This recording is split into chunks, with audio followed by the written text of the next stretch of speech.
Didn't see you there. I was just making some of my world-famous red kidney beans. Smell like heaven. Tastes like it too. These easy-to-make beans will make such a fine addition to any meal. I don't care about showing you how to make them. All you gotta do is follow along and you'll see the step-by-step process on how to exactly make these beans and how to make your dinner table the premier destination on any holiday. Now, if you excuse me, I got some delicious beans to finish. These beans sure were delicious, but I'm back and ready to teach now. But before I show you these ingredients, it's important for you to know one thing. Red kidney beans are extremely poisonous, and eating them can result in pain, discomfort, and even death. So it's important that no matter how enticing these beans look, never eat them until you are completely sure they are done.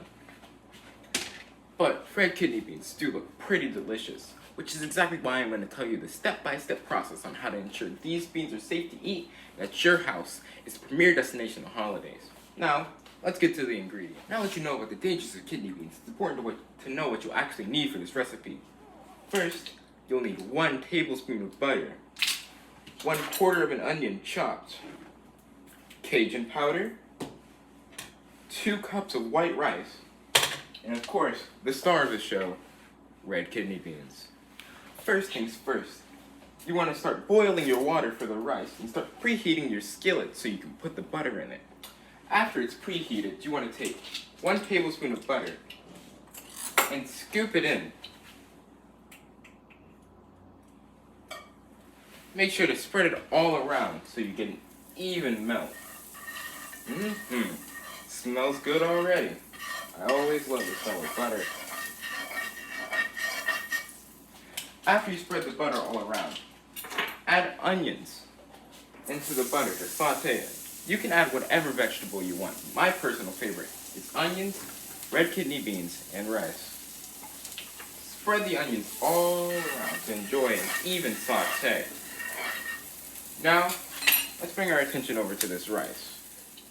Let's take a moment to let everything finish cooking and I'll get back to you. You know, looking at these beans cooking, it always reminds me of the story of how I actually learned how to cook these beans. It was one day in 2016, I think, when I was with my grandfather fishing.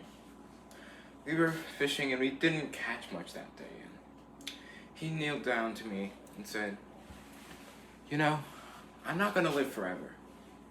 And I want to pass down something I passed down to your mother, to you." And so, he took me home, and we drove down Mountain Drive towards his house. And he brought me into the kitchen, and he taught me how to make these exact same beans I'm teaching you how. Now, I may not be as good as a teacher as him, but I can certainly try to teach you how to make some of the most amazing beans in all the West. Now, I'll get back to you when everything finishes cooking. Now that the rice is done, we put it into a strainer as so. Make sure you strain the rice good before adding it into the boiling pot. This is quite a lot of rice, so you want to make sure you stir it evenly and nice. This dish will go great with a burger or something. I usually eat it alone though, but you can do whatever you want. That's terrible. Now that the rice is finished, you want to add it into the beans evenly to make sure you get beans in every single delicious bite. These beans will go great with something cold and refreshing, such as a cool, sweet, iced tea. Now, if you excuse me, I think that's the doorbell ringing.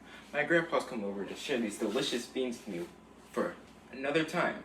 Maybe his last. Hopefully, it won't. And hopefully these beans will be as impactful to you as they were to me. This is goodbye. Signing off.